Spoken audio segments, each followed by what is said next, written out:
This week we're having a lot of changes. We are not anymore in the Kalsurpa Yoga for a couple of weeks. Then the moon is on his own sign of Cancer.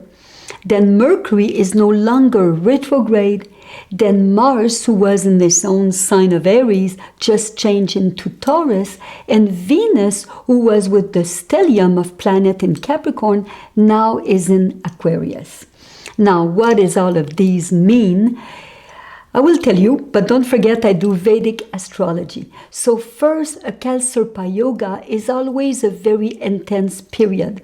And why? Because having all the planet on one side of the chart, it means that it can be very unsteady unless we have a very strong focus.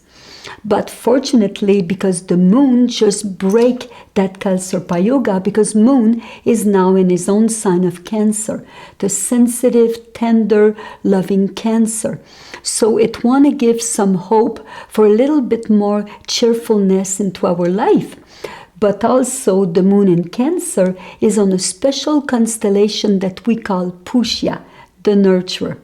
So this is a good time if you want to use that energy to uplift, to support, to care, and to inspire yourself and the people you love. Now, Mercury is no longer retrograde. We're happy about that. And for sure, it will be more clear for communication. And whatever was stalled, now it's going to start getting moving. But don't forget, even if Mercury was retrograde and now it's getting forward, it will still have what we call a period of shadow before we can completely be away from the delay and the miscommunication. So still be patient. And then Mars, who was in his own sign of the fiery Aries, he is now in the slow but sure winning the race Taurus. So you can really take advantage of that tremendous strength of that earth sign of Taurus. And also take advantage of his patience. And that will be very handy with all the other planets of Capricorn.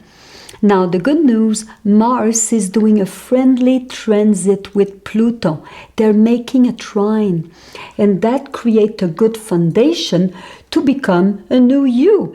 Because whenever we have a transit with Pluto, it's big transformation.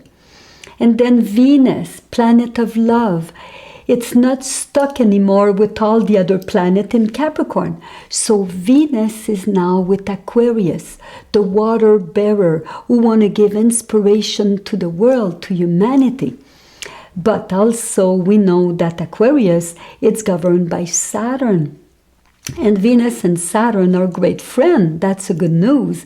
So whatever obstacle we may face, we will still learn from them and learn from the mistake. Now, for sure, Aquarius in the West have a co-ruler that we call Uranus. Now, for sure, that's the planet full of idea and vision. So in a way, you can reinvent the way you love life or the way you want to give love and how you see love. So that's very different. Now, for sure, we're still having 4 planets in Capricorn. And Capricorn is governed by the serious planet Saturn. Now, many books that you can read about Saturn, they will always tell you he can be your best friend or your worst enemy. And why? Because Saturn is not a fun-loving planet. Oh no, Saturn want to make sure that you're very conscious of your responsibility. And from that, we feel restricted. So for sure, you can tell me, oh, Guylaine, it's been rough. It's been a tough time. And is it going to always be like this? Or can it be a little more light and fun and have a little more freedom?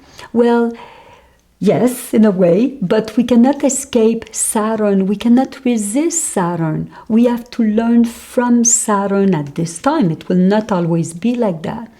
And what is the lesson of Saturn again? Well, Saturn will teach us to be loving, to be more kind, to be more deep, to be more profound, to be more mature. Oh wow, so these are all the lessons. So this week, share this video with your friend, but don't just share it. Maybe talk to your friend and see how are they feeling with all of these changes that we're facing now. And if you want any information to help you, then come and see us, because that's our love that we love to do with you. We love to help you. It's our mission. So have a great week with all those changes. And I'll see you next week for more with the planet.